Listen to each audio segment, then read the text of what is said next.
Pemirsa, untuk mengetahui perkembangan perdagangan komoditas hingga sore ini, kami sudah terhubung bersama Eko Trijuni, analis internasional Mitra Futures. Ya, Mas Eko, seperti apa transaksi emas sejak awal pekan ini menjelang Imlek dibandingkan awal pekan lalu? Oke, di hari Senin pekan lalu, kalau kita lihat itu transaksi emas di Bursa Berjangga Jakarta tercatat sebesar 3.800 lot lebih. Sementara untuk hari ini sampai pukul 2 sore tadi ya, tercatat sekitar sebesar 8.800 lot lebih. Artinya volume transaksi untuk emas Loko London meningkat dengan sangat signifikan dibandingkan dengan awal pekan lalu. Oke, lalu soal peluang kenaikan harga emas pekan depan dengan pengaruh pemulihan ekonomi dan juga perkembangan stimulus, menurut Anda seperti apa analisanya? Iya, ini cukup menarik ya. Kalau kita bicara pergerakan harga emas, untuk saat ini itu tidak lepas dari kondisi yang terjadi dengan US dollar. Dalam hal ini berarti dengan kaitannya dengan perekonomian Amerika Serikat, juga terkait dengan pandemi COVID-19.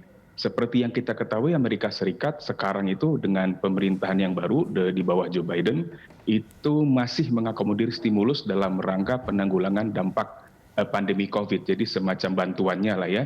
Ya, kebijakan itu ternyata juga didukung oleh Janet Yellen yang bahkan sebelum beliau menjadi Menteri Keuangan pun sudah mendukung langkah-langkah stimulus seperti itu.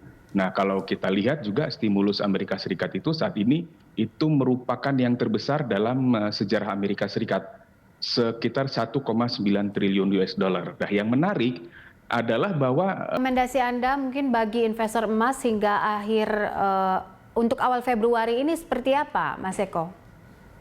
ya, untuk jangka menengah berarti ya. Jadi kalau kita bicara jangka menengah secara teknikal itu masih terbuka peluang penguatan hingga kisaran Baik, terakhir mungkin tren harga untuk Robusta dan juga pengaruh permintaan cuaca serta CPO seperti apa ini, Mas?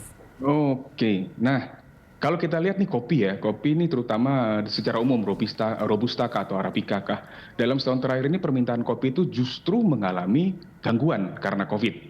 PSBB yang kita tahu sudah berlangsung lama menyebabkan banyak kafe atau kedai kopi itu tutup sementara atau bahkan ada yang tutup permanen. Nah, konsumsi kopi itu kalau kita lihat secara global juga turun.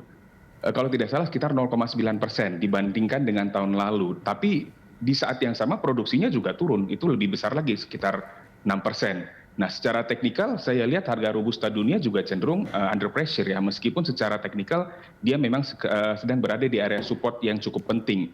Trennya sendiri masih cenderung sideways, kalaupun bakal rebound, saya perkirakan tidak terlalu jauh, mungkin di bawah 5%-an. Nah, kalau CPO dalam 2 pekan terakhir di bulan Januari, nah itu CPO sempat terkoreksi karena profit taking pada umumnya.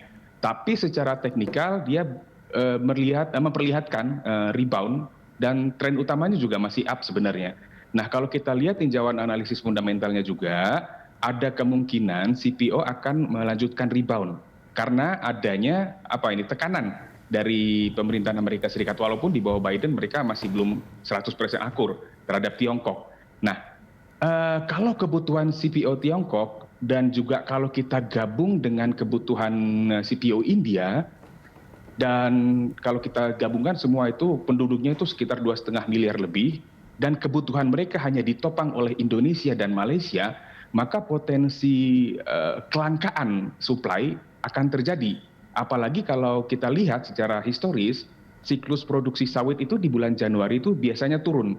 Nah, tinjauan teknikal dan fundamental ini untuk saat ini saya kira mendukung kemungkinan penguatan CPO lebih jauh. Baik, terima kasih Mas Eko untuk analisanya. Pemirsa, Eko Trijuni, analis internasional Mitra Futures.